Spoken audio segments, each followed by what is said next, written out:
रात का समय होने के कारण शिवा भी काफी चिंता में था। अचानक से कोई लड़की उनके गाड़ी के सामने आई। उसे मदद की जरूरत थी। शिवा ने इंसानियत के खातिर गाड़ी रोक दी और उससे पूछने लगा, क्या हुआ मैडम? रात के समय आप इस घने जंगल में क्या कर रही हैं? नारायण शिवा से जल्दी निकलने के लिए कह रहे थे। वहां पर रुकना ठीक बात नहीं थी। कुछ भी हो सकता है, नारायण शिवा से कहने लगे। और तभी अचानक से वो लड़की हंसने लगी। शिवा कंफ्यूज था। नारायण उससे निकलने के लिए कहने लगी। अचानक से एक पत्थर जोर से शिवा की गाड़ी पर आके लगा। गाड़ी की कांच टूट गई। चारों ओर से बहुत सारे लोग बाहर निकलने लगे।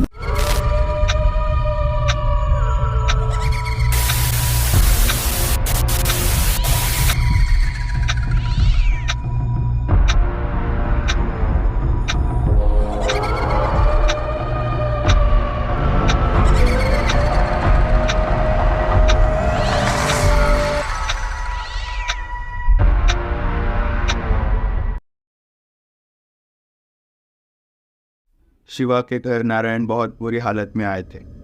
उनके सर से खून निकल रहा था और कई चोटें लगी थी। उनका एक्सीडेंट हो गया था। शिवा ने उनको बैठाकर पानी दिया और उनके सर पर पट्टी बांध दी। कुछ समय बाद नारायण ने कहा, शिवा, मुझे लग रहा है हम पर कोई काला जादू कर रहा है। मुझे कई दिनों से सपने आ रहे हैं कि शिवा के घर का रक्षा कवच निकाल दो, नहीं तो तुम मारे जाओगे। और ये एक्सीडेंट भी बहुत अजीब तरीके से हुआ है शिवा।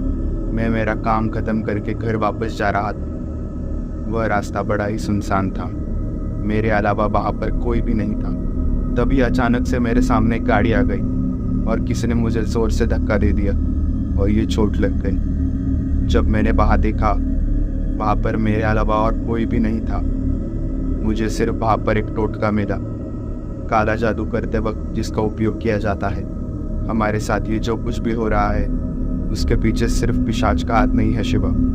शायद पिशाच को भी किसी ने वश में कर रखा है और वही गायत्री को भी मारना चाहता है। पर नारायण, गायत्री के साथ ऐसा कोई क्यों करेगा? हमने तो कभी किसी का बुरा नहीं सोचा।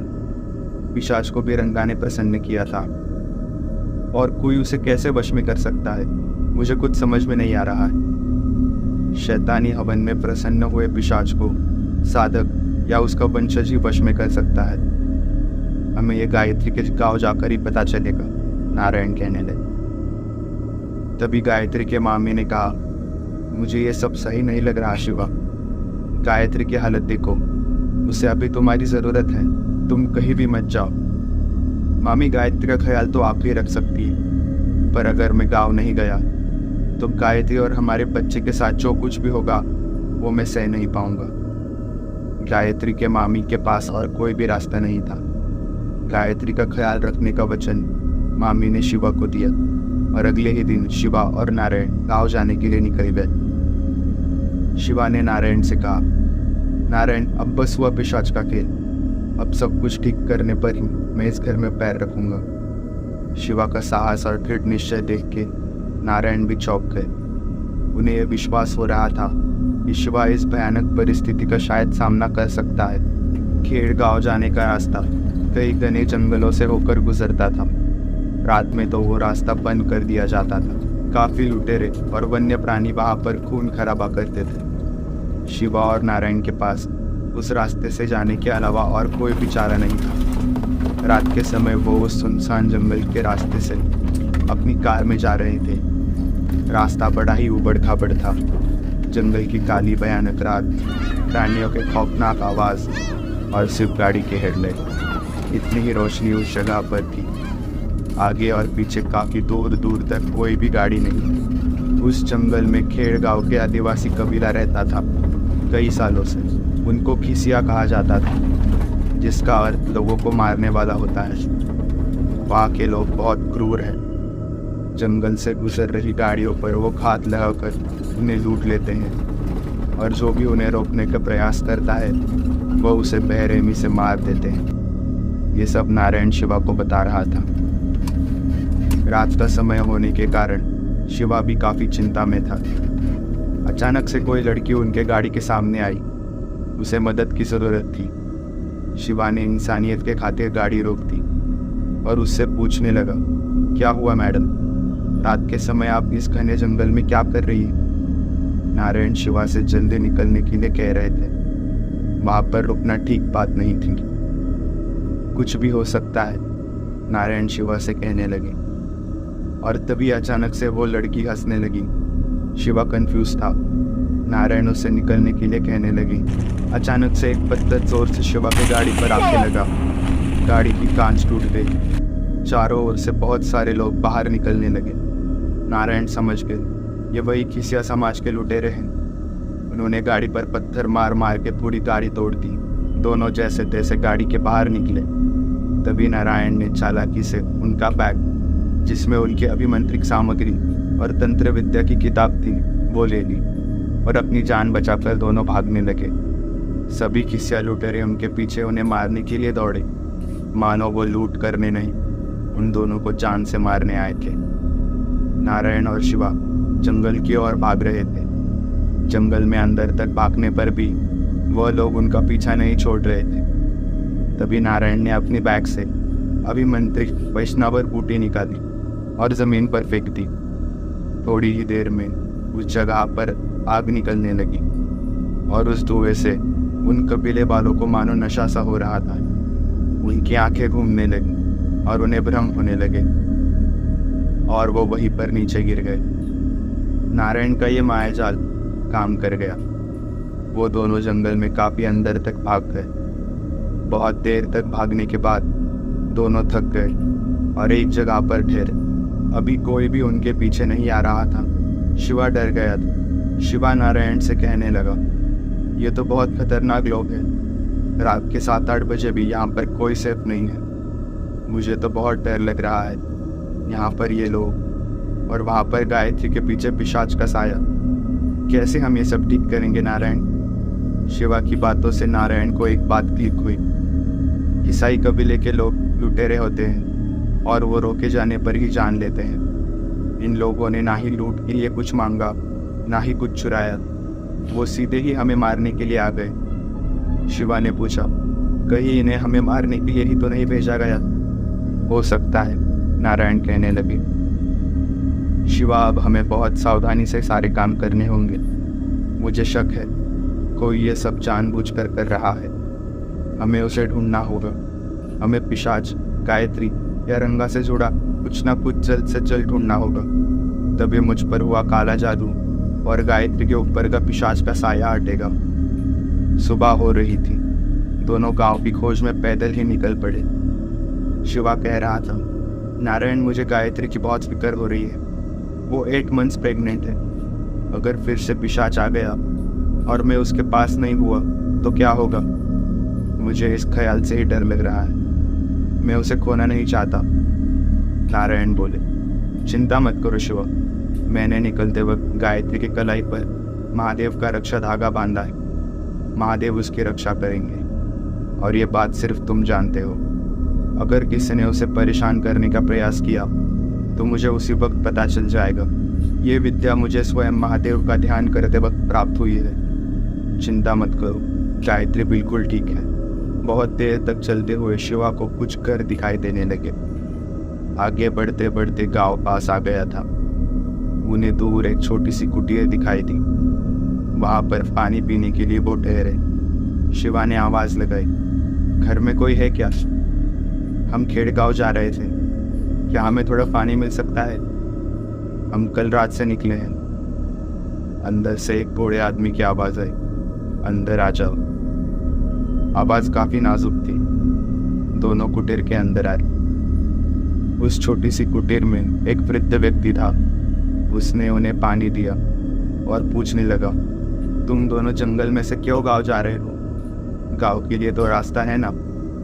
मैंने पहली बार जंगल से गांव में आते हुए मुसाफिर देखे हैं। कौन हो तुम?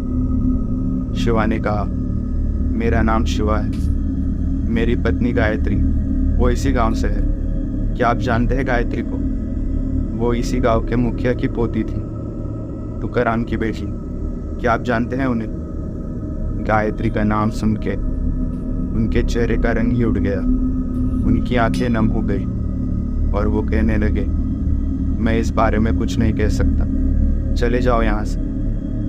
तभी नारायण ने कहा, आप ज़रूर कुछ जानते हैं, तभी आपकी आंखें नम हो गई हैं। आप प्लीज़ हमें सब कुछ बता दीजिए दादाजी। ये गायत्री और उसके पेट में पल रहे बच्चे के जीवन और मृत्यु का सवाल है। प्लीज़ हमारी मदद कीजिए, हम बहुत कठिनाइयों से यहाँ पहुँचे हैं। दादाजी मान गए। वो बोले, कई साल पहले गायत्री के दादाजी मनोहर और मैं बचपन के दोस्त थे। मनोहर खेड़ गाँव का मुखिया था और मैं खिसाई कबीले का एक सदस्य। हमारी दोस्ती काफ़ी गहरी थी।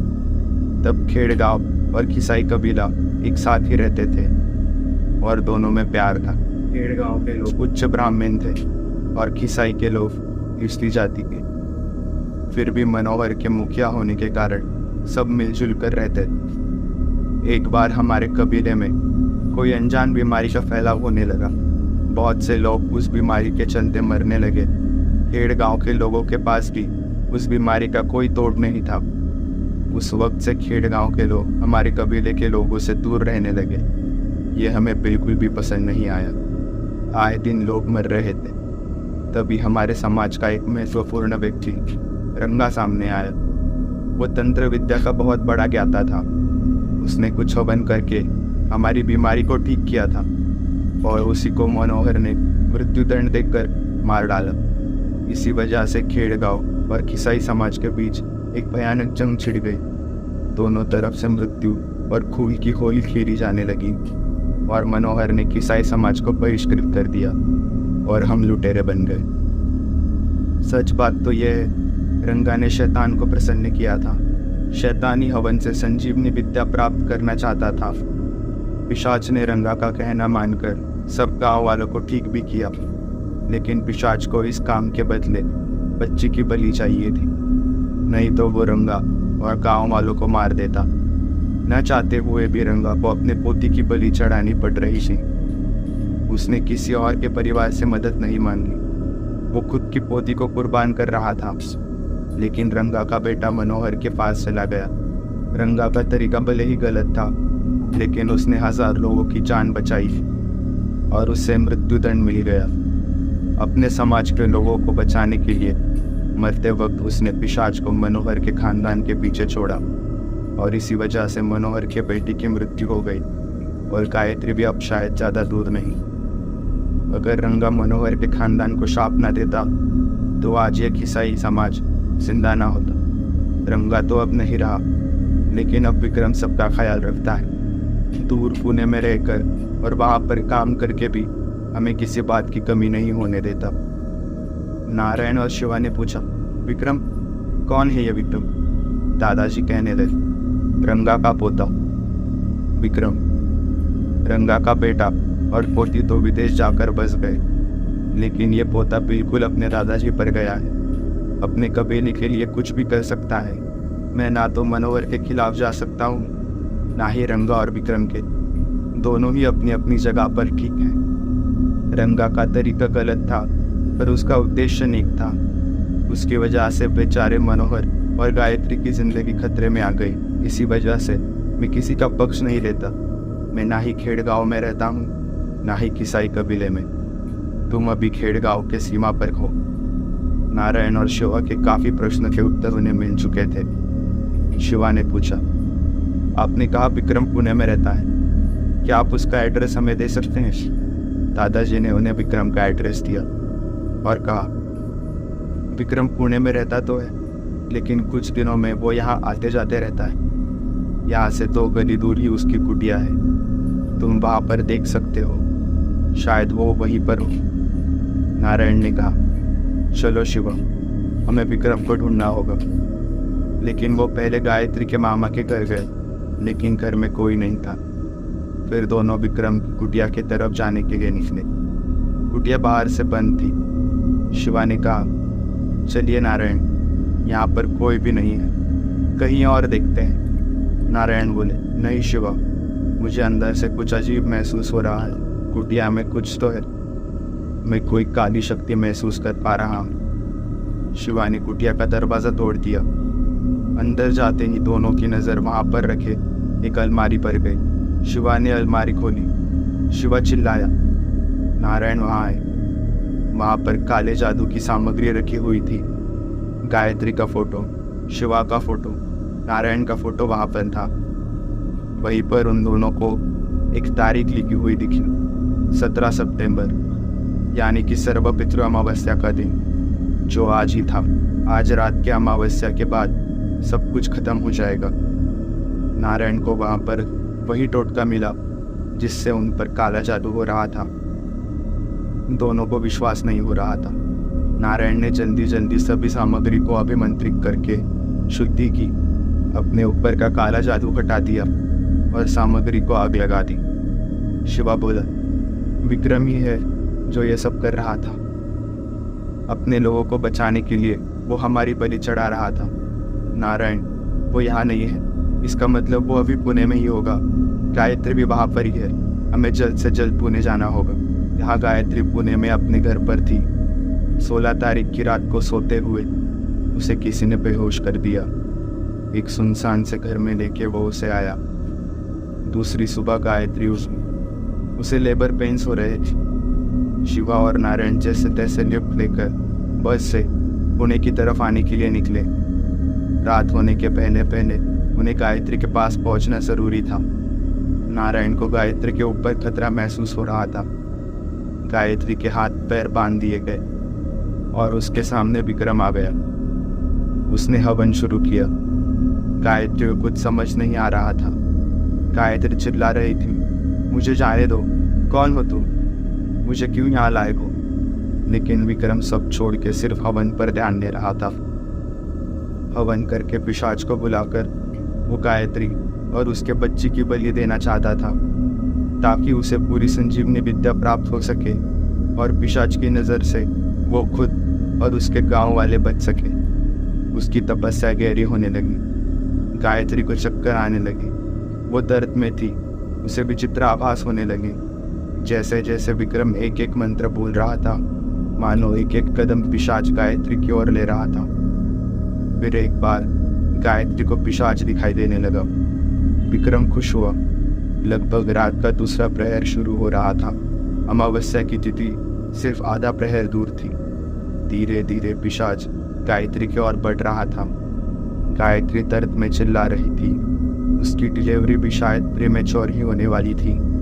बच्चा बाहर आने की कोशिश कर रहा था। आधा प्रहर बीत रहा था। शिवा और नारायण पुणे में आ गए थे। वो विक्रम के घर की ओर आने के लिए निकले। नारायण को पिशाच का अस्तित्व महसूस हो रहा था। नारायण डर गए। नारायण ने शिवा को एक अस्त्र दिया जो दानव का संहारक है, एक त्रिशूल और कुछ रक्षा के लिए पवित्र पानी दिया। नारायण ने कहा, ये पानी तुम गायत्री के रक्षा धागे पर डालना, और शिवा को विक्रम के घर भेज दिया और खुद अपनी खंडर हवेली के लिए निकल गए। नारायण ने पहुंचते ही भैरव बाबा की उग्र साधना शुरू की। तंत्र विद्या जो स्वयं महादेव की देन, वो उसी से भैरव बाबा को प्रसन्न करने लगे। अमावस्या का प्रयोग शुरू हुआ। पिशाच अब पूरी तरह से विक्रम के वश में था। गायत्री की आत्मा धीरे धीरे पिशाच की होने लगी थी। गायत्री फिर से तड़पने लगी, लेकिन इस बार वो अकेली नहीं थी। उसके साथ उसकी बच्ची की आत्मा भी पेट में ही दम तोड़ रही थी। तभी शिवा वहां पहुंचा। गायत्री को इस हाल में देख के शिवा का गुस्सा कूदा। विक्रम फिर भी अपने मंत्र पठन बंद नहीं कर रहा था। शिवा ने गुस्से में नारायण ने दिया हुआ त्रिशूल विक्रम के मुंह में घुसा दिया। विक्रम की जीभ, दांत और जबड़ा त्रिशूल में फंस गए। उससे कुछ बोला नहीं जा रहा था। शिवा ने उसका मंत्र पठन रोक दिया। विक्रम नीचे गिरा। वो तड़प रहा था। उसका बहुत खून बह रहा था, लेकिन अब पिशाच का आवाहन पूरा हो चुका था। पिशाच अब भी गायत्री के अंदर था। पिशाच अंदर से गायत्री को खोखला कर रहा था। उसकी आत्मा ले रहा था। शिवा गायत्री के पास पहुंचा। नारायण ने कई बात उसे याद आई। वो पवित्र जल गायत्री के रक्षा धागे पर डालने ही वाला था कि पीछे से किसी ने शिवा के सर पर मार दिया और शिवा नीचे गिर गया। और वो दूसरा तीसरा कोई नहीं, गजानन था, गायत्री के मामा। ये देख के गायत्री के पैरों के तले से जमीन खिसक गई। गायत्री के मामी और मामा दोनों मिलकर शिवा को मारने लगे। नारायण जी का यज्ञ संपूर्ण हुआ। आखिरी विधि के लिए उस पवित्र जल को गायत्री के रक्षा धागे से मिलना जरूरी था। नारायण तुरंत विक्रम के घर के लिए निकले। वहां पहुंचते ही उन्हें गायत्री के मामा शिवा को मारते हुए दिखे। उन्होंने शिवा को बचा लिया। शिवा होश में आया। दोनों ने मिलकर मामा और मामी को वहीं पर बांध दिया। उस पवित्र जल से रक्षा धागे को भिगोया। तभी मानो कोई चमत्कार हुआ। पूरे कमरे में सफेद रोशनी होने लगी। गायत्री का दर्द धीरे धीरे कम होने लगा। गायत्री की हालत ठीक होने लगी, मानो कोई पिशाच की ही आत्मा को नष्ट कर रहा हो। धीरे धीरे गायत्री और बच्चे की कंडीशन ठीक होने लगी। गायत्री के सब घाव, बेचैनी सब ठीक हो गया और कुछ ही समय में गायत्री होश में आ गई। गायत्री बहुत खुश थी। वो एकदम सही सलामत थी। शिवा ने पूछा, उस पानी में क्या था नारायण? गायत्री एकदम से ठीक कैसे हो गई? तब नारायण ने बताया, मैंने जो गायत्री को रक्षा धागा दिया था वो कोई सामान्य धागा नहीं था शिवा। वो स्वयं जटाधारी शिव की एक जटा थी। जब पवित्र गंगाजल महादेव के टूटे हुए जटा से बहता है तब जन्म होता है एक शूरवीर योद्धा का, वीरभद्र का। गायत्री और शिवा भक्ति भाव से चौंक गए। उसी महादेव का अंश वीरभद्र ने गायत्री के अंदर से पिशाच का संहार किया था। मैं उनका ही आह्वान करने के लिए गया था। शिवा रोने लगा। वो नारायण के पैरों में गिर गया, उन्हें शुक्रिया कहने लगा। तभी उनकी नज़र गायत्री के मामा पर गई। गायत्री रोते हुए उनसे पूछ रही थी, आखिर क्यों मामा? तब मामा ने कहा, संपत्ति। तुम्हारे पुरखों के पास बहुत पैसा था, बहुत संपत्ति थी, लेकिन जब मुझे पैसों की ज़रूरत थी तब एक फूटी कौड़ी भी नहीं दी तुम्हारे बाप ने मुझे। इसीलिए विक्रम और पिशाच की मदद से मैंने ही तेरे माँ बाप को मार डाला था। अब प्रॉपर्टी तेरे नाम पर थी और वो मुझे चाहिए थी, तभी तू पुणे भाग गई और तुझे यह शिवा मिल गया। मेरे पहले प्रयास में इसी शिवा और नारायण ने तुझे बचा लिया, नहीं तो ये सब प्रॉपर्टी मेरी हो जाती। 18 साल की होने का इंतज़ार किया, इसलिए खुश नसीब है तू, नहीं तो बचपन में ही तुझे मार देता। गायत्री फूट फूट के रोने लगी। मामी को तो मैंने अपनी माँ समान माना था और आपने ये क्या किया? नारायण ने पुलिस को फोन लगाया और उन तीनों को काला जादू करने के जुर्म में और काले जादू से 2 लोगों की हत्या करने की जुर्म में जेल में भेज दिया। उन्हें दोषी पाते हुए कोर्ट ने उन्हें आजन्म कारावास की शिक्षा सुनाई। समय बीता। गायत्री ने एक सुंदर बच्ची को जन्म दिया, लेकिन इस बार बच्ची के हाथ पर शैतानी चिन्ह नहीं था, बल्कि पैरों पर महादेव के त्रिशूल का चिन्ह था। बच्ची एकदम माँ गौरी की तरह तेजस्वी थी और वो तीनों खुशी खुशी रहने लगे। कुछ दिनों बाद गायत्री और शिवा नारायण से मिलने उनके घर गए। नारायण ने तीनों को आशीर्वाद दिया। उन्होंने गायत्री के बच्ची का नाम गौरी रखा। तभी शिवा ने नारायण के सामने एक प्रस्ताव रखा। शिवा ने कहा, नारायण, मैं एक डॉक्टर हूँ और लोगों की जान बचाना मेरे स्वभाव में ही है। मैं आपके साथ इस भयानक और रहस्यमय दुनिया में आपका साथ देना चाहता हूँ। मुझे आप प्लीज़ आपका शिष्य बना लीजिए। नारायण ने साफ मना कर दिया। नारायण बोले, शिवा, तुम्हारा अपना परिवार अभी जन्मी हुई एक छोटी बच्ची है। मैं तुम्हें और तुम्हारे परिवार को खतरे में नहीं डाल सकता। शिवा बोला, नारायण, मैं आपको अपना गुरु मान चुका हूँ। मेरे परिवार को बचा सकूँ इतना सामर्थ्य और विद्या मुझे आपसे सीखनी है और कई लोगों को इस अंधेरी दुनिया से बाहर लाना है जिनका कोई नहीं। शिवा का साहस देख के नारायण ने कहा, ठीक है शिवा, अब तुम्हारी इस अज्ञात की दुनिया में नई यात्रा शुरू।